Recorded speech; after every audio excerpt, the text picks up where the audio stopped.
ఒక్కరూ కోరుకునేదంటే ఆశీర్వాదం. ఎవరితో మాట్లాడినా, ఏ దైవజనుడిని అడిగినా కూడా, అయ్యా నా కుటుంబం ఆశీర్వదించబడేలా ప్రార్థన చేయండి, నా కుటుంబము దీవించబడేలా ప్రార్థన చేయండి, నా కుటుంబం కొరకు ప్రార్థన చేయండి. మనం చేస్తున్న తరచు ప్రార్థనలు కూడా, ప్రభువా నా కుటుంబాన్ని దీవించు, నా భర్తను దీవించు, నా భార్య దీవించు, నా బిడ్డను దీవించు, నేను చేస్తున్న వ్యాపారాన్ని దీవించు, నేను చేతి పని దీవించు అని ఆశీర్వాదం కొరకు ఎక్కువ ప్రార్థన చేస్తూ ఉంటాం. మరి అంత ఎక్కువగా ఆశీర్వాదం కొరకు నువ్వు ప్రార్థన చేస్తున్నా, మరి ఎందుకు ఆశీర్వాదాన్ని పొందుకోలేకపోతున్నా? ప్రార్థన చేస్తున్నా, వాక్యాన్ని వింటున్నావు, దేవుని యొక్క మందిరానికి వస్తున్నాము, దేవుని యొక్క మందిరానికి వచ్చి ప్రార్థన చేసి వాక్యం వింటున్నా కూడా ఎందుకు కావాల్సిన ఆశీర్వాదం మన జీవితంలోకి రావట్లా? ఆశీర్వాదం వైపు మన జీవితం వెళ్ళట్లా? అంటే కనుక ఆశీర్వాదము మన జీవితంలో కలిగి ఉండకపోవడానికి కారణాల గురించి మనం మాట్లాడుకుందాం. 2వ దినవృత్తాంతములు 19వ అధ్యాయము 2వ వచనాన్ని ఒకసారి మనం చదువుకుందాం. రాజు యెహోషాపాతుకు ఒక ప్రకటన చేస్తూ ఉన్నాడు. ఏమిటి ఆ ప్రకటన? యెహోవాకు శత్రువైన వారి కంటే చెప్పని నువ్వు స్నేహితులైతే. అసలు యెహోవా శత్రువు ఎవరు? యెహోవాకు శత్రువులు ఉన్నారా? మనుషులకు శత్రువులు ఉన్నారు కానీ మరి యెహోవాకు శత్రువులు ఉన్నారా? జాగ్రత్త గమనించండి. ఆశీర్వాద కారకులుగా మనం ఉండకపోవడానికి, ఆశీర్వాదాలు పొందుకోకపోవడానికి ఒక శత్రువు ఉన్నాడు. ఎవరు ఆ శత్రువు? ఇప్పుడు చూస్తే మన బైబిల్ నుంచి యెషయా గ్రంథము 14వ అధ్యాయం 12వ వచనం. తేజో నక్షత్రం ఎక్కువ చుక్క ఆకాశం నుండి నీవెట్లు పడితివి, ఆకాశం నుండి భూమి మీదకి పడిపోయింది. ఎవరి తేజో నక్షత్రం? ఎవరి వేకువ చుక్క? అంటే దేవునికి శత్రువు. దేవునికి శత్రువు ఎలాగ మార్చబడింది అంటే కనుక ప్రధాన దూతలో ఒక ప్రాముఖ్యమైన దూత లూసిఫర్. వీటిని మనం ఏమంటారు? సైతాన్. ఎవరు చెప్పండి? సైతాన్ అంటాం. ప్రధాన దూతలో ప్రాముఖ్యమైన దూత. దీని పని ఏమిటి? దేవుని ఆరాధించడం, దేవుని నామని కనపరచడం, తన ఆరాధన ద్వారా దేవుని మహిమర్చిపోయేవాడు. ఈ ఆధిక్యతను కలగజేసిన తర్వాత వీళ్ళకి ఏమొచ్చిందంటే కొన్ని గర్వం వచ్చింది. ఏం చెప్పండి? గర్వం వచ్చింది. ఏ గర్వం వచ్చింది? నా సింహాసనము దేవుని సింహాసనముతో సమానంగా ఉంటే బాగుంది అనుకున్నాడు. ఆలోచన వచ్చిన వెంటనే ఎక్కడికి వచ్చేసాడంటే భూమి మీదకి వచ్చేసి, ఆకాశంలో ఉండవలసిన వాడు, దేవునితో ఉండవలసిన వాడు, దేవుని ఆరాధించవలసిన వాడు, దేవుని ఆరాధించి దేవుని నామని ఘనపరచబడిన వాడు మనసులోనికి ఎప్పుడైతే గర్వం వచ్చిందో, గర్వం వచ్చిన వెంటనే ఆకాశం నుండి భూమి మీదకి వచ్చేసాం. మన జీవితంలో కూడా అంతే. దేవుడిని దీవించే రోజు గర్వం వచ్చిందనుకో, జాగ్రత్త. ఎక్కడికి వచ్చేస్తాం? మళ్ళీ పూర్వపు స్థితిలోకి వచ్చేస్తాం. వీడి స్థితి ఎక్కడంటే గనక వీడి స్థితి దేవుని ఆరాధించే స్థితి. ఎక్కడికి వచ్చేసాడంటే గనక భూమి మీదకి వచ్చేసాడు. ఆకాశం నుంచి గెంటి వేయబడిన వాడు గెంటి వేయబడిన లేడు. మరి ఏంటి పని అంటే గనక నిన్న మనం చదువుకున్నామే, నిత్యము ఆశీర్వాద కారకుడుగా ఉండునట్లు నీవు అతనిని నియమించితివి. మనం ఒక నియమంలోకి వచ్చాం. దేవుడు మనం ఒక రీతిగా నియమించాడు, ఆశీర్వాద కారకులుగా నియమించాడు. మనల్ని బట్టి మన కుటుంబం ఆశీర్వించబడడానికి, మనల్ని బట్టి మన రక్త సంబంధం ఆశీర్వించడానికి, మనల్ని బట్టి మన బంధువులు ఆశీర్వించబడడానికి, మనల్ని బట్టి మన గర్భఫలాలు ఆశీర్వించబడడానికి దేవుడు నియమించాడు.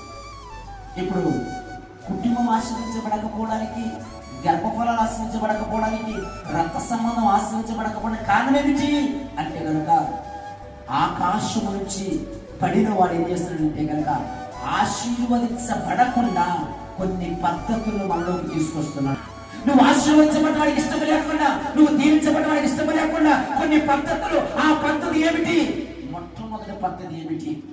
మనం ఆశీర్వదించబడకుండా నేలను పడిన వాడు మనలోనికి ఏ పద్ధతిని తీసుకొస్తూ ఉన్నాడు చూద్దాం. ఒక్కసారి మన బైబిల్ గ్రంథం తెరిచి ఆదికాండము 3వ అధ్యాయము 4-5 వచనాలు ఒకసారి మనం చదువుకుందాం. సర్పము స్త్రీతో మాట్లాడుతూ ఉంది.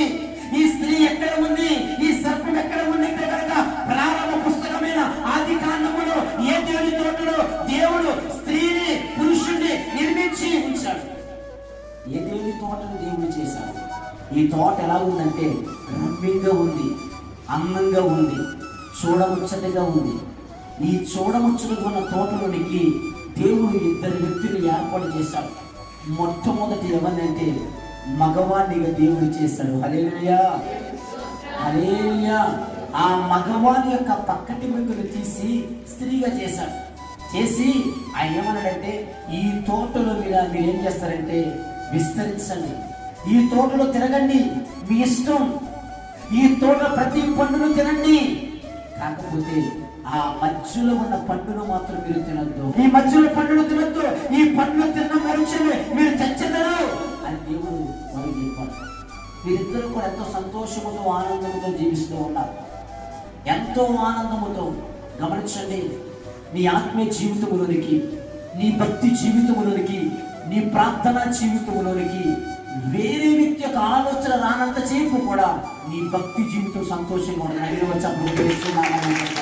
ఎప్పుడైతే వేరే వ్యక్తి యొక్క ఆలోచన భక్తి జీవితంలోకి వచ్చిన మరుక్షణమే నీ జీవితంలోకి కలవరం ప్రారంభించబడతావు, నీ జీవితంలోకి ఆలోచన ప్రారంభించబడదు. నువ్వు ప్రార్థన చేస్తున్నా అదే కలవరం, నువ్వు ప్రార్థన చేస్తున్నా అదే ఆలోచన. ఎందుకు అంటే కనుక వేరే వ్యక్తి యొక్క ఆలోచన నీ భక్తి జీవితంలోకి వచ్చింది కనుక మీరిద్దరూ కూడా ఎలా ఉన్నారంటే కనుక సంతోషముతో ఆనందంతో తిరుగుతూ ఉన్నారు. సాయంకాలం 4 గంటలకి దేవుడి యొక్క స్వరము వారికి వినబడుతుంది. దేవుడితో వారు పెనవేసుకుంటున్నారు. అక్కడ దాకా బాగానే ఉంది. వీరు సంతోషంగా ఆనందంగా జీవిస్తున్న విధానాన్ని చూడలేక ఒక సర్పం ఏం చేసిందంటే ఆ ఏదేని తోటలోకి ఎంటర్ అయింది. ఏదేని తోటలోకి ఎంటర్ అయ్యి అది వారిని పరిశీలిస్తూ ఉంది. ఏమిటంటే కనుక మీరు దేవునికి లోబడుతున్నారు, దేవుని మాట వింటూ ఉన్నారు, దేవుడు చెప్పింది చేస్తూ ఉన్నారు. ఇప్పుడు నేను చేయవలసింది ఏమిటి అంటే కనుక వీరిని దేవునికి లోబడకుండా నేను వీరిని ఏం చేయాలి? దారి మళ్లించాలి. హల్లెలూయా, హల్లెలూయా. నీ జీవితంలో ఆశీర్వాదం రాకుండా, దీవెన రాకుండా ఏది ఆపుతుందంటే పైనుంచి పడిన వాడు నీ జీవితంలోకి వచ్చి నువ్వు దేవునికి లోబడకుండా, ఎవరికి లోబడకుండా? దేవునికి లోబడకుండా నీ జీవితంలో ఆశీర్వాదం ఆగిపోయిందంటే దానికి ఒకటి కారణం ఏమిటంటే కొన్ని విషయాలను దేవునికి లోబడలేకపోతున్నావేమో, నువ్వు దేవునికి లోబడలేని పరిస్థితి నీ జీవితంలోకి వచ్చేసినామో. ఈరోజు ఈ మాటలు వింటున్న సహోదరి, దేవుని బిడ్డ, నిశ్చయమాశీర్వాద కారకుడుగా దేవుడు ఆశీర్వదించి మనం నియమించాడు, నిలబెట్టాడు. నియమించి నిలబెట్టిన ఆశీర్వాదం మనం పొందుకోలేకపోతున్నామంటే కొన్ని విషయాలు దేవునికి మనం లోబడలేకపోతున్నాం. ఇప్పుడు ఏ దేవుని తోటలోకి వచ్చిన ఈ సర్పము వారిద్దరిని కూడా ఏం చేస్తుందంటే జాగ్రత్తగా పరిశీలించింది, పరిశోధించింది. వీరు ఎక్కడ పట్టుకుంటే లొంగుతారు, ఎలాగ లొంగుతారు అని ఆలోచన కలిగి వారు చూసి ఆ సర్పము చెప్తున్న మాట ఏమిటంటే కనుక మీరు చావనే సావరు, మీరు తిన్న వెంటనే మీ కన్నులు తెరవబడతాయి. చేసిన వాని యొక్క మాటలు మర్చిపోయారు. చేసిన వాని యొక్క మాటలు ఒక బొమ్మను చేసి నాసిక రంధ్రములో జీవాయువుని ఊది ఏదేని తోటలు చేసి ఆ తోట మధ్యలో వీటిని పెట్టిన వాడిని మర్చిపోయారు. ఇప్పుడు మధ్యలో వచ్చింది ఏమిటి? సర్పము ఏమంటుందంటే మీరు సావనే సావరు, మీరు తిన్న దినమున మీ కళ్ళు తెరవబడతాయి. జీవితాన్ని పాడు చేసే మాటలు తీయగా ఉంటాయి. ఎప్పుడైనా మన జీవితాన్ని పాడు చేసే మాటలు తీయగా ఉంటాయి.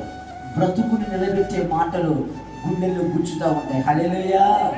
అందుకనే బ్రతుకుని నిలబెట్టే మాట ఏమిటంటే పరిశుద్ధ గ్రంథము కలిగి పరిశుద్ధ గ్రంథము నుంచి కొన్ని సందర్భాలు కొన్ని మాటలు మన గుండెలకు గుచ్చుతాయి. ఎందుకంటే నువ్వు సరిచేయబడి, నువ్వు దీవించబడి, దేవునికి అంటు కట్టబడి ఉండాలని నువ్వు ఆశపడతావు. ఇప్పుడు అది లోపలికి ఎంటర్ అయిపోయి ఏం చేస్తుందంటే కనుక మీరు సావరు, మీరు చావరు. ఆయన చెప్పిందంత అబద్ధము, ఆయన చెప్పిందంత అబద్ధము అని ఏం చేస్తుందంటే దేవునికి లోబడకుండా, దేవునికి లోబడని పద్ధతులు ఈరోజు ఈ స్థలంలో కూర్చున్న ప్లేస్ అవుతాయి.